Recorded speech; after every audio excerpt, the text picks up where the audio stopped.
ये घटना 1 महीने पहले घटी और मैं आज भी उसके सदमे में हूं। मैं और मेरा बॉयफ्रेंड अल्बामा में हाइकिंग के लिए गए। हम दोनों को ही कैंपिंग बहुत पसंद है और हमने बहुत से कैंपिंग ट्रिप्स का आयोजन भी किया है, लेकिन ये कैंपिंग हमारे लिए कुछ खास थी, इसलिए हमने ऊंचे घने जंगलों में जाने का सोचा हुआ था। एलेक्स बहुत ही चंचल है और इसलिए उसे माहौल बनाए रखने के लिए मजाक करना पसंद है। हम घने जंगलों में जा रहे थे, इसलिए हम अपने साथ उसका मैप ले गए थे ताकि हम खो ना जाएं। लंबी पैदल यात्रा शुरू करने से पहले हमने अपनी गाड़ी सड़क के किनारे पर लगा दी। हमने अपने अपने बैग लिए और यात्रा शुरू कर दी। हमारी योजना थी कि हम जंगलों के बीच बने झरने तक यात्रा करेंगे और फिर वहां से लौट आएंगे। क्योंकि झरना जंगल के बीचों बीच था, इसलिए हमें काफी चलने की जरूरत थी। प्रकृति के बीच सांस लेकर मेरे शरीर में जान आ गई। मैं हमेशा से ही अपने स्वास्थ्य को लेकर अनुशासन प्रिय रही हूँ, इसलिए पैदल यात्रा पर निकलना मेरे लिए ध्यान लगाने जैसा है। और किस्मत से एलेक्स के साथ भी ऐसा ही था, इसलिए हम एक दूसरे को पसंद करते थे। ये मौसम कितना सुहाना है ना, तुमसे ज्यादा नहीं। ओह प्लीज, इतनी बेकार फ्लर्टिंग। वहां देखो। जैसे ही मैंने उसके इशारे की हुई जगह की तरफ देखा, वो मुझे गुदगुदी करके छोटे बच्चों की तरह भगाने लगा। तुम जानते हो ना कि मैं तुमसे तेज भाग सकती हूं, तो फिर तुम वहां क्यों खड़ी हो? मैं उसके पीछे भागने लगी और वो जोर से भागा। वो मेरी नकल उतार रहा था और मैं भी उसे पकड़ते हुए हंस रही थी। उसके साथ जिंदगी बहुत हसीन लगती है। कुछ समय बाद हम थक गए और सांस लेने के लिए रुक गए। हम अपनी एनर्जी इस तरह व्यर्थ नहीं कर सकते। झरना अभी भी काफी दूर है। चलो, हमें अंधेरे होने से पहले वापस भी आना है। हाँ, तो मैंने तुम्हें थोड़ी ना कहा था भागने के लिए। उसने मुस्कुराते हुए प्यार से मेरे गाल को खींचा और हम फिर से चलने लगे। जंगल में जगह जगह पर पतले रास्ते थे और हम नहीं जानते थे कि कौन सा रास्ता कहा जाता है। हम सिर्फ एक ही बात जानते थे कि एक गलत रास्ता और हम इन जंगलों में इतनी बुरी तरह खो जाएंगे कि लौटना नामुमकिन हो जाएगा। 2 घंटे तक लगातार चलने के बाद हम झरने के पास पहुंच गए। सूरज हमारे सर के ऊपर था। वो झरना कहाँ से आ रहा था, इसका अनुमान लगाना मुश्किल था। मैं बहुत से जंगलों में गई थी, लेकिन ये जगह एक सपने जैसी थी। झरने के आसपास पड़े पत्थर हरे रंग के थे, यहाँ तक कि जिस तालाब में वो पानी गिर रहा था वो भी हरे रंग का था। वाह, ये पानी कितना हरा है। हाँ, और इससे इसकी खूबसूरती और भी बढ़ गई है। मुझे भूख लगी है, क्यों ना कुछ खाया जाए। एलेक्स एक बड़े से पत्थर पर बैठ गया और उसने झरने की तस्वीरें लेना शुरू की और मैं लंच खोलने लगी। मैं खाने में चिकन सैंडविच, फ्रूट सैलेड और कुछ चॉकलेट पुडिंग लाई थी। मैं जानती थी कि इतनी लंबी यात्रा के बाद हमें काफ़ी भूख लगने वाली है, इसलिए मैं हम दोनों के लिए काफ़ी खाना ले आई थी। एलेक्स को सैंडविच देकर मैंने फ्रूट सैलेड से शुरुआत की। हम खाते हुए झरने की आवाज़ का आनंद ले रहे थे जब हमने किसी और की आवाज़ भी सुनी। वो झरना ज़्यादा बड़ा नहीं था, इसलिए उसकी आवाज़ धीमी थी। झरने की आवाज़ के साथ साथ वहाँ मिट्टी की आवाज़ भी आ रही थी, जैसे कि ज़मीन खोद रहा हो। वो आवाज़ हमारे बाएं ओर बने हुए एक रास्ते की ओर से आ रही थी। वो आवाज़ कैसी है? लगता है हम यहाँ अकेले नहीं हैं। क्या ऐसा नहीं लग रहा कि कोई मिट्टी खोद रहा है? चलो देखते हैं, लेकिन हमें कुछ ही देर में निकलना है। हाँ, हम निकल जाएंगे कोरी, पर क्या तुम इस आवाज़ के पीछे का रहस्य नहीं जानना चाहती? मुझे आज भी पछतावा होता है कि मैंने ना नहीं कहा। हमने अपना सामान वहीं झरने के पास छोड़ दिया और उस आवाज़ के पीछे चलने लगे। उस रास्ते पर 2 से 3 मिनट तक चलने के बाद हम एक बड़े से पेड़ के पास आकर रुक गए। वो आवाज़ अब हमें साफ साफ सुनाई दे रही थी। जैसे ही हमने पेड़ के पीछे झांक कर देखा तो एक अजीब सा दिखने वाला आदमी जंगल के बीचों बीच गड्ढा खोद रहा था। उसने भूरे रंग के पैंट्स और फटी पुरानी शर्ट पहनी हुई थी। उसने काले रंग के दस्ताने पहने हुए थे और वो पुराने फावड़े से मिट्टी खोद रहा था। उसे बहुत पसीना आ रहा था, शायद खोदने में लग रही ताकत की वजह से। लेकिन उसने जितना गड्ढा खोदा था वो काफी छोटा था, इसलिए मुझे उसे इतना थका हुआ देखकर अजीब लगा। ये क्या कर रहा है? तो नहीं लगता इतना छोटा गड्ढा खुदे होने के हिसाब से वो कुछ ज्यादा ही थका हुआ है। मैं भी बिल्कुल यही सोच रहा था। उस आदमी ने अचानक हमारी तरफ देखा और हम फौरन पेड़ के पीछे छुप गए। एलेक्स ने फुसफुसाते हुए कहा, क्या तुम्हें लगता है कि उसने हमें देख लिया है? मैं डर के मारे जोर जोर से सांसें ले रही थी, इसलिए मैंने उसे जवाब नहीं दिया और फिर खोदने की आवाज आने तक का इंतजार किया। कुछ सेकंड्स तक कोई आहट नहीं हुई। मैं कल्पना करने लगी कि उस समय वो आदमी जरूर ही अपनी आंखें पेड़ पर गड़ाए हुए होगा, इस उम्मीद में कि हम दोबारा झांक कर देखेंगे। और जब खोदने की आवाज दोबारा आने लगी तो हम दोनों की जान में जान आई। मैंने एलेक्स की तरफ देखा और उसे धीरे से कहा, अब मैं यहां एक पल भी और नहीं रुकना चाहती, ठीक है? क्या हम यहां से चल सकते हैं? आओ हम अपने घुटने पर चलकर यहां से निकल जाते हैं ताकि वो आदमी हमें देख ना पाए। हम एक जानवर की तरह अपने दोनों हाथ और पैरों के जरिए वहां से जाने लगे ताकि उस आदमी का ध्यान हम पर ना पड़े। झरने के पास लौटने के बाद हम अपना सामान बांधने लगे जब एलेक्स ने कहा, क्या तुमने सुना? नहीं, मुझे तो कुछ सुनाई नहीं दे रहा। वही तो, खोदने की आवाज बंद हो गई। अब वो क्या कर रहा होगा? खैर मुझे नहीं पता, मैं वापस जा रही हूं, ओके? और तुम अगर मेरे साथ आना चाहो तो आ सकते हो। एलेक्स और मैं वापस जाने लगे क्योंकि हमने उस आदमी की जासूसी में काफी समय बर्बाद कर दिया था, इसलिए हमें गाड़ी तक पहुंचते पहुंचते अंधेरा हो गया। इन जंगलों से निकलकर हाईवे तक पहुंचने में भी अभी 1 घंटा लगना था। इस घने जंगल में रात के वक्त गाड़ी चलाना कितना मुश्किल होगा, ये सोचकर ही मुझे डर लगने लगा। ऊपर से उस आदमी की शक्ल मुझे रह रह के याद आ रही थी, इसलिए मुझे और भी डर लग रहा था। हम अपनी गाड़ी में बैठे और एलेक्स ने इंजन स्टार्ट किया। जैसे ही हेडलाइट घने जंगलों पर पड़ी, मेरा शरीर डर से ठंडा पड़ गया। वो अजीब सा दिखने वाला आदमी हाथ में फावड़ा लिए अब हमारे सामने रास्ता रोके खड़ा था। वो हमारी गाड़ी की तरफ बड़ी ही नफरत से देख रहा था, लेकिन फिर वो खतरनाक तरीके से मुस्कुराया और उसने हमसे पूछा, तुमने क्या देखा? उसकी आवाज तीखी और खराश भरी थी।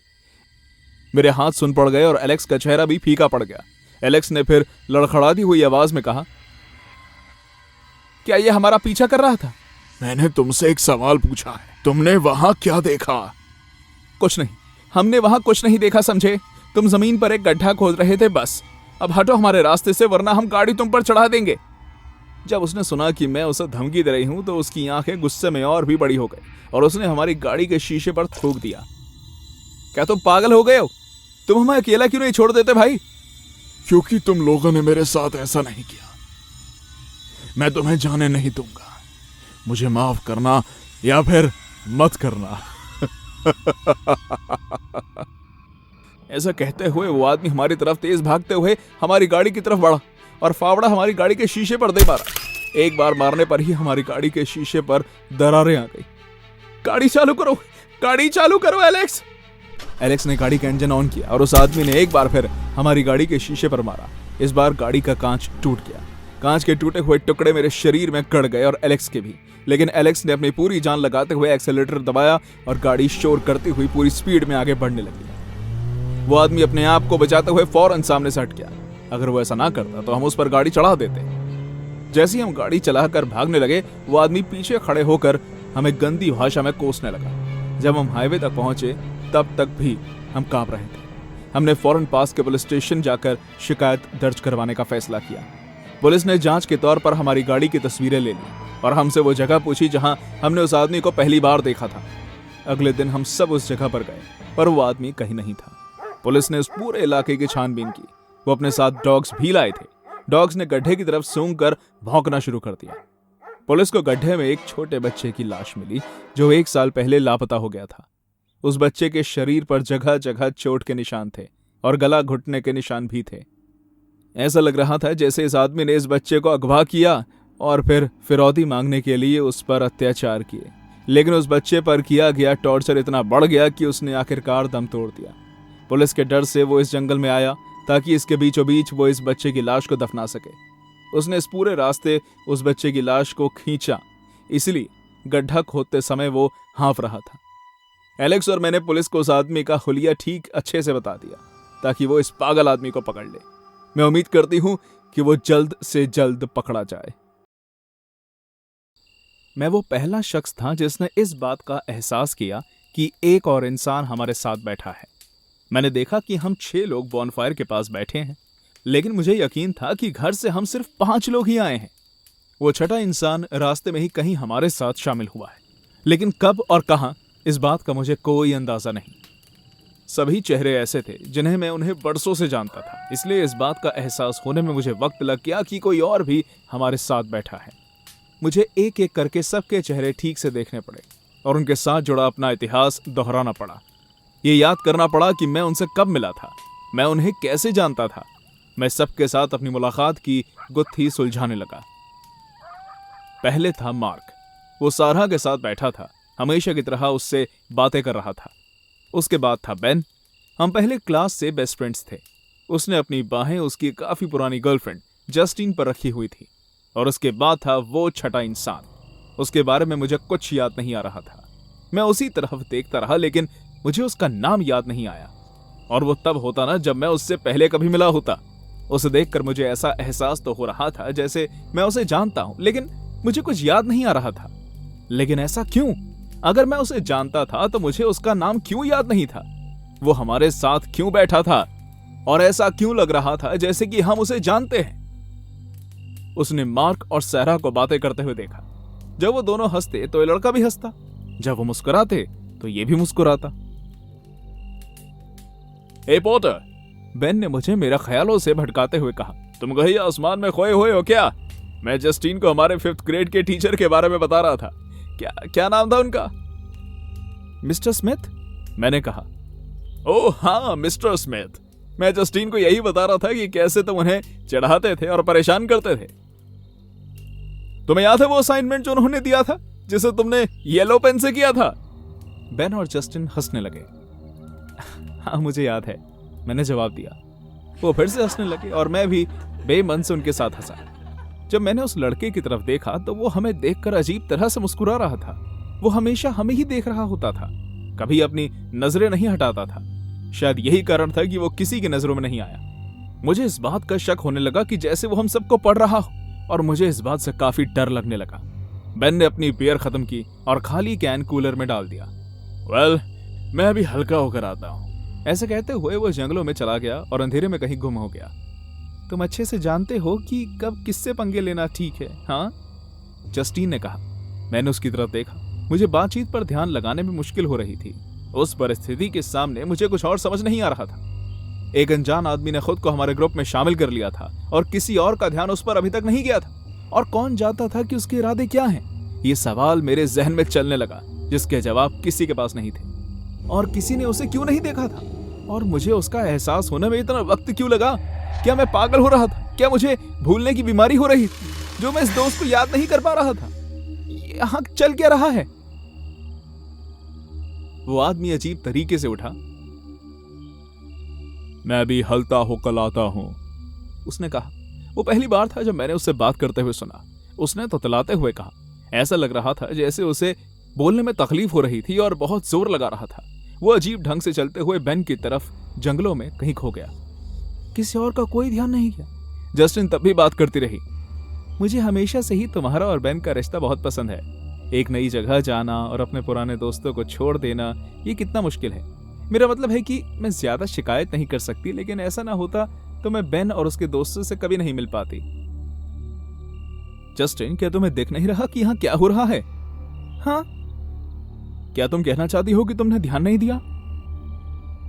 किस बात पर ध्यान पोर्टर? तुम किस बारे में बात कर रहे हो? वो लड़का कौन था?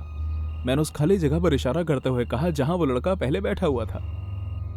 अच्छा वो तो, उसने सोचते हुए कहा। वो अपने दिमाग पर जोर देने लगी। मैं देख पा रहा था कि वो भी याद करने की कोशिश कर रही है और मैं इसमें अकेला नहीं था। मुझे नहीं पता, उसने कहा। कौन था वो? यही तो मैं सोच रहा हूं इतनी देर से। हम एक दूसरे को देखने लगे। शायद, जस्टिन की बात बीच में रह गई। जंगलों के बीच से एक अजीब सी दर्द में चीखने की आवाज आई। ऐसा लग रहा था जैसे किसी बिल्ली को चोट लगने की आवाज हो, एक बड़ी बिल्ली। वो आवाज चारों ओर फैल गई और हमारी बात वहीं अधूरी रह गई। हम चारों के बीच शांति हो गई। सिर्फ आग के जलने की आवाज आने लगी। जंगल में भी फिर से शांति हो गई। क्या था ये? मुझे नहीं पता, सैरा ने जवाब दिया। मैंने पहले कभी किसी जानवर को इस तरह की आवाज करते नहीं सुना। ऐसा लग रहा था जैसे वो किसी पहाड़ी शेर की आवाज हो। जस्टिन ने कहा। क्या तुमने कभी ऐसी आवाज पहले सुनी है पोर्टर? मैंने अपना सर हिलाते हुए ना कहा। डर के मारे मेरी उंगलियां कांपने लगी। बेन अभी भी जंगल में था और वो लड़का, वो भी उसके पीछे पीछे जंगल में ही गया था। मुझे यह सब सोचकर कुछ सही नहीं लग रहा था। इस जंगल में कोई पहाड़ी शेर नहीं है, मार्क ने कहा। ये एक एल्क की आवाज हो सकती है। उसकी चीख भी कुछ ऐसी ही होती है। सैरा ने मार्क की बात से हाँ में हाँ मिलाई। जस्टिन डरते हुए जंगलों के अंदर देखने लगी। मुझे लगता है कि मार्क सही कह रहा है, मैंने उससे कहा। लेकिन अंदर ही अंदर मुझे इस बात पर ज्यादा यकीन नहीं था। मार्क और सारा ने फिर से अपनी बातें शुरू कर दी और वो लड़का जंगल से निकलकर बाहर आ गया। उन्होंने उस पर कोई ध्यान नहीं दिया। मैं उम्मीद कर रहा था कि अब तक तो उनके पास हो रही अजीब चीजों पर उनका ध्यान चला जाना चाहिए, लेकिन नहीं। उस लड़के ने कूलर से एक बियर निकाली जिसे खोलने में उसे मुश्किल हो रही थी। उसे देखकर ऐसा लग रहा था जैसे उसने आज से पहले कभी कोई कैन खोला ही ना हो। जब उसने आखिरकार उस कैन को खोल लिया तो वो बैठ गया और मुस्कुराते हुए फिर से मार्क और सैरा की तरफ देखने लगा। उसने बियर पी ही नहीं। मैं उसे उस कैंपफायर से लगातार देखता रहा। उसका सर वहां से साफ दिख रहा था। मुझे इस लड़के के बारे में जो चीज अजीब लग रही थी उस बात ने मेरा सर घुमा दिया था। वो कैसे हमारे ग्रुप में शामिल हो गया और किसी को उसकी भनक भी नहीं लगी। वो अजीब ढंग से पागलों की तरह हिलने लगा जैसे कोई अभी पैदा हुआ जानवर का बच्चा हो। वो जो भी कर रहा था साफ तरीके से नहीं कर पा रहा था।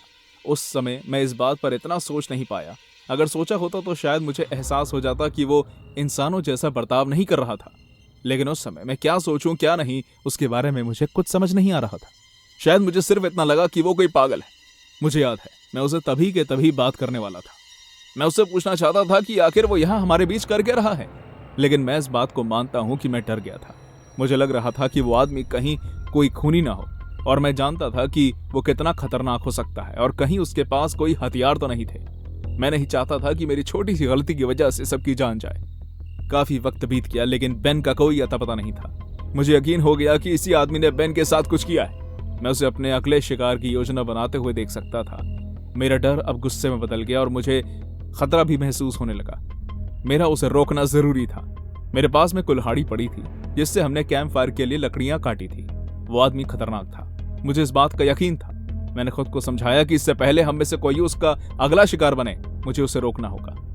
मैंने धीरे से उस कुल्हाड़ी को अपने हाथ में लिया और तैयार हो गया। जस्टिन ने मेरा हाथ पकड़ा और कहा, पोटर, बेन कहाँ है? मुझे चिंता हो रही है। डरो मत, मैंने उसे झूठा दिलासा देते हुए कहा। मुझे यकीन है वो ठीक होगा। मैं अपने हाथ में कुल्हाड़ी लेकर खड़ा हो गया। मैं कुछ और लकड़ियां लेकर आता हूं, मैंने सबको झिझकते हुए कहा। हाँ ठीक है पोटर, जस्टिन ने डरती आवाज में कहा। उस समय बोलना सबसे बड़ी गलती थी। मैंने उस अनजान लड़के का ध्यान आकर्षित कर लिया था। वो अचानक उठा और मैंने पहली बार उसका चेहरा देखा। उसे देखकर ऐसा लग रहा था जैसे मैं शीशे में देख रहा हूं। वो लड़का मैं था। इस पूरे समय मैं खुद को देख रहा था। ठीक मेरी तरह उसके हाथ में भी एक कुल्हाड़ी थी। फिर वो एक एक करके मेरे सभी दोस्तों के पास जाने लगा और उसने कुल्हाड़ी से उनका सर काट दिया। सब वहां पुतले की तरह बैठे रहे जैसे कि वो मरने का इंतजार कर रहे हैं। उसने एक एक करके सबको मार दिया और फिर मेरी तरफ एक शैतान की तरह देखने लगा। रुको, तुम इन्हें क्यों मार रहे हो? प्लीज रुक जाओ। मेरी आंख से आंसू बहने लगे और मैं जमीन पर बेहोश होकर गिर गया। उठो, तुम्हारा खाना आ गया है, जल्दी उठो। जब मैंने अपनी आंखें खोली तो मैंने खुद को जेल के अंदर बंधा पाया। उस जेल के अंदर बनी एक छोटी सी खिड़की से थोड़ी बहुत रोशनी अंदर आ रही थी। दूसरी तरफ जेल का गार्ड गुस्से वाली शक्ल बनाकर खड़ा हुआ था। उसने खाने की प्लेट जेल में सरकाते हुए कहा, पता नहीं अपने दोस्तों का कत्ल करने के बाद इसे नींद कैसे आ जाती है, साइको कहीं का। मैं उस दिन बहुत खुश होऊंगा जिस दिन तुम्हें फांसी मिलेगी। तुम जैसे लोग इस दुनिया में दहशत बनाए रखते हो।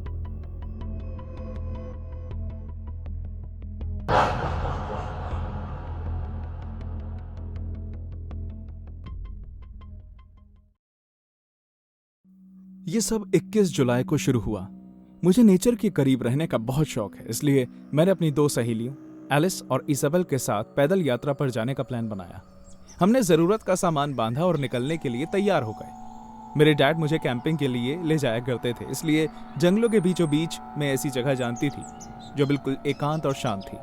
हम उस जगह पर जाने के लिए निकल चुके थे और जब तक हम वहां पहुंचे काफी देर हो चुकी थी, इसलिए हमने अपने अपने टेंट लगाए और सोने चले गए।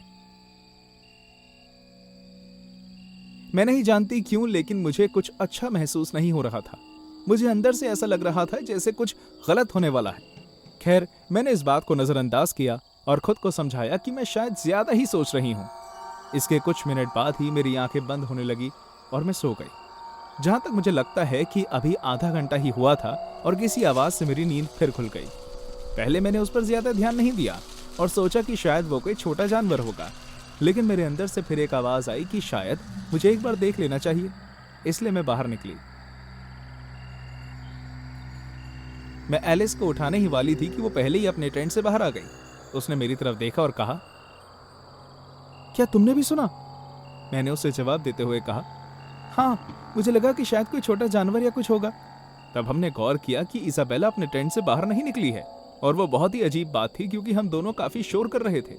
एलिस ने मजाक करते हुए कहा, मुझे यकीन है कि इसाबेला इकलौती ऐसी इंसान होगी जो इतने शोर में भी सो सकती है। कितनी गहरी नींद है इसकी। मैंने हंसते हुए इसाबेला को पुकारा, इसाबेला, लेकिन उसका कोई जवाब नहीं आया, इसलिए मुझे थोड़ी चिंता होने लगी। मैं और एलिस उसके टेंट की तरफ बढ़ने लगे, और जैसे ही हमने उसका टेंट खोला, वो हमें वहां नहीं मिली। वहां कोई भी नहीं था।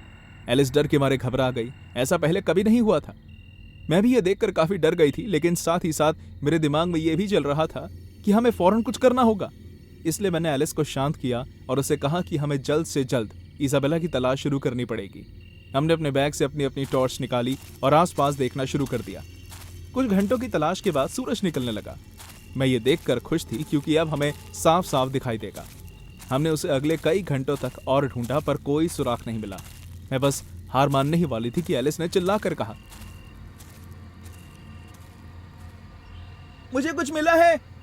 मैं फौरन उसकी तरफ गई और वहां जाकर देखा, वो गुलाबी रंग की एक शर्ट थी। उस शर्ट पर खून के धब्बे लगे हुए थे और मुझे याद आया कि इसाबेला ने पिछली रात गुलाबी रंग की शर्ट ही पहनी हुई थी। डर ने मुझे घेर लिया। मैं नहीं जानती थी कि हमें आगे क्या करना चाहिए। इससे पहले कि मैं कुछ कह पाती, एक दर्दनाक चीख पूरे जंगल में गूंज उठी। उस चीख के कुछ सेकंड बाद ही वो बंद हो गई, लेकिन मैं पूरे यकीन के साथ बता सकती थी कि वो किस तरफ से आ रही थी। ये जानकर कि मेरी एक बेस्ट फ्रेंड मुसीबत में है, मेरा डर गायब हो गया और मैं उसे ढूंढने के लिए फौरन सामने दिख रहे रास्ते पर चलने लगी जहां से वो आवाज आई थी। एलिस भी मेरे साथ साथ आगे बढ़ने लगी। कुछ देर और चलने के बाद हम एक घर के आगे आकर रुक गए। जंगल के बीच ये घर देखकर हम दोनों हैरान थे। धीरे धीरे बिना कोई आवाज किए हम आगे बढ़े। हम दोनों उस घर की एक खिड़की के पास खड़े हुए और हमने अंदर झांक कर देखा। हमारे सामने जो नजारा था उसे देखकर किसी के भी आंसू निकल जाते।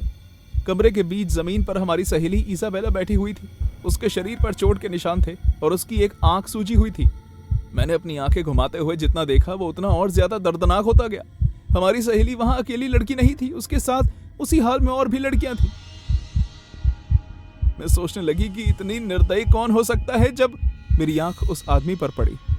वो कमरे के एक दूसरे सिरे पर बैठा था। उससे ज्यादा घटिया इंसान मैंने अपनी जिंदगी में कभी नहीं देखा था। उसकी आंखें बड़ी और लाल थी और उसके दांत काले और सड़े हुए थे। मैंने जब उस पर और गौर किया तो मुझे पता चला कि वो उस लड़कियों को देखकर खुद को छू रहा था। वो नजारा देखने में इतना वाहियात था कि शब्दों में बयां भी नहीं किया जा सकता। रोती भिलकती लड़कियों को उन लाचार देखकर मुझे उस आदमी पर गुस्सा आने लगा। इसलिए बिना वक्त गवाए मैंने एलिस को अपने प्लान के बारे में बताया, क्योंकि मैं जानती थी कि हम बस ऐसे ही अंदर नहीं जा सकते। मैंने उसे पास में पड़े एक बड़े पत्थर को उठाने के लिए कहा। मैंने उसे बताया कि उसे वो पत्थर कांच की खिड़की पर मारना होगा, और जब वो ऐसा करेगी तो मैं दरवाजे पर उस आदमी के आने का इंतजार करूंगी, क्योंकि वो ये देखने बाहर जरूर आएगा कि कांच किसने तोड़ा है। इस तंग माहौल में मुझे अपने सेल्फ डिफेंस की क्लास याद आने लगी, जहां मुझे मेरे दादा ले जाया करते थे जब मैं हाई स्कूल में थी। इस बात को अब काफी वक्त हो गया था, इसलिए पता नहीं ये मेरे कितने काम आती, लेकिन हमें कुछ तो करना ही था। मैंने अपने मन में एक छोटी सी प्रार्थना की और उसका इंतजार करने लगी। बिना किसी हिचकिचाहट के एलिस ने पत्थर फेंका और उस खिड़की का कांच पूरी तरह से टूट गया। और जैसे ही मैंने सोचा था, वो आदमी कांच टूटने की आवाज से फौरन खड़ा हुआ और बाहर आने लगा। जैसे ही दरवाजा खुला, मैंने अपनी पूरी ताकत लगाते हुए उस आदमी के गले पर जोर का एक मुक्का मारा। उसका दम घुटा और इस वजह से वो पीछे हो गया, और इसका फायदा उठाते हुए मैंने एक दूसरा मुक्का मारा। मैं महसूस कर सकती थी कि मैं कितना गुस्से में थी, और उसी गुस्से में मैंने उसके तीसरा मुक्का मारने के लिए अपना हाथ उठाया तो अपने बचाव में वो पीछे हट गया। मुझे हमेशा ये बयां करने में मुश्किल होती है, लेकिन उस दिन मैं जिस तरह के आदमी से मिली वो इंसान नहीं बल्कि जानवर था। वो इतनी फुर्ती से मेरे करीब आया और उसने मेरे चेहरे पर जोर से मुक्का मारा। उसकी लगाई ताकत की वजह से मैं अपने घुटनों पर गिर गई, और उसी का फायदा उठाते हुए वो मेरे ऊपर आ गया। उसने अपना घटिया मुंह खोला और कहा, अब ये पहली बार हुआ है कि शिकार खुद चलकर मेरे पास आया है। इससे ज्यादा खुशी की बात और क्या हो सकती है। उसके मुंह और कपड़ों से आ रही गंदी बदबू की वजह से मैं बस उल्टी करने ही वाली थी। तभी उसने मेरे मुंह पर एक और मुक्का मारा, जिसकी वजह से मेरी नाक और मुंह से खून बहने लगा। मुझे गुस्सा भी आने लगा और पछतावा भी होने लगा। मुझे समझ आ गया कि बस अब यही अंत है, मैं हार चुकी हूँ। जैसे ही मैं अपनी सारी उम्मीदें छोड़ने वाली थी, मुझे जोर से एक आवाज आई और वो आदमी जमीन पर गिर गया। उसके पीछे एलिस खड़ी थी और उसके हाथ में एक और पत्थर था जो उसने उस आदमी के सर पर दे मारा था। मैंने उसकी बहादुरी देखकर उसे गले लगा लिया और बचने की खुशी से रोने लगी। वो आदमी जो जमीन पर गिरा हुआ था, उसके सर से खून तेजी से बह रहा था, लेकिन वो बेहोश नहीं हुआ था। मैंने तय किया कि मैं उस पर नजर रखूंगी और एलिस जाकर इसाबेला और बाकी लड़कियों को खोलेगी। वो आदमी जोर से चिल्लाने लगा, नहीं, ये ठीक नहीं है। शिकार शिकारी को नहीं मार सकता। मैं एक विकसित शिकारी हूं। बेवकूफ लोग जानवरों का शिकार करते हैं, लेकिन मैंने शिकार को एक नया रूप दिया है। मैं इस धरती के सबसे चालाक जानवर का शिकारी हूं, और वो चालाक जानवर और कोई भी नहीं बल्कि लड़कियां हैं। जिस तरह से वो बात कर रहा था, उससे मुझे यकीन हो गया कि वो आदमी पागल है। वो लड़कियों से इतनी नफरत करता था कि उसने उनकी तुलना जानवरों से की थी। इस बात से मुझे इतना गुस्सा आया कि मैंने उससे कहा, और अब तुम अपनी जिंदगी भर जेल में सड़ोगे और वहां सिर्फ तुम्हारा शिकार होगा। इस बात को सुनने के बाद मैंने उसकी आंखों में डर देखा। नहीं, जेल नहीं। मैं तुम्हें बेवकूफ लड़कियों का शिकार वहां नहीं कर सकता। मैं अपनी इच्छा के अनुसार वहां तुम्हारा इस्तेमाल नहीं कर सकता, और ना ही उसके बाद तुम्हें मार सकता हूं। प्लीज नहीं। वो संघर्ष करने लगा, लेकिन उस चोट ने उसे कमजोर और ढेर कर दिया था। उसने जो कुछ भी किया, उसके बाद उसे भीख मांगते देख मुझे और भी गुस्सा आने लगा, और मैं ये भी जानती थी कि वो अब कुछ और नहीं कर पाएगा क्योंकि उसका बहुत खून बह चुका था। लेकिन मैंने उसे कम समझकर गलती की। उसने मुझे धक्का दिया और इससे पहले कि मैं कुछ करती, मैं उसे टूटी हुई खिड़की की तरफ भागते हुए देखा। उसने जमीन से कांच का एक टुकड़ा उठाया और बिना डरे उससे अपना गला काट दिया। मेरे पास इस नजारे के लिए कोई शब्द नहीं थे, लेकिन पिछले कुछ घंटों में पहली बार मेरा दिमाग शांत हुआ। मैं जमीन पर गिरकर जोर जोर से रोने लगी। अगले दिन पुलिस आई और उन्होंने उस घर को चारों ओर से घेर लिया। तकरीबन 40 लड़कियां घर के बेसमेंट में पाई गई, जिनमें से 15 शव थे और बचे हुए 25 अंदर से खत्म हो चुकी थी। जैसे जैसे तलाश आगे बढ़ी, घर में से अजीब रहस्य सामने आने लगे। एक औरत का सड़ा हुआ सर कमरे की दीवार पर लटका हुआ था। वो बिल्कुल वैसे ही था जैसे कोई शिकारी किसी जानवर के सर को दीवार पर टांगता है। उस पागल आदमी की जब शिनाख्त हुई तो पता चला कि उसका नाम सेबेस्टियन मोरे था, जिसने अपने घर के आंगन में अपनी बीवी का कत्ल किया था। वो 10 साल पहले पागल खाने से भाग गया था और तब से फरार था। जब ये केस बंद हुआ तो मुझे सरकार ने शुक्रिया अदा किया कि मैंने इतनी सारी लापता लड़कियों को ढूंढा था, जिंदा और मुर्दा, और उन्हें उनके परेशान परिवार से मिलवाया था।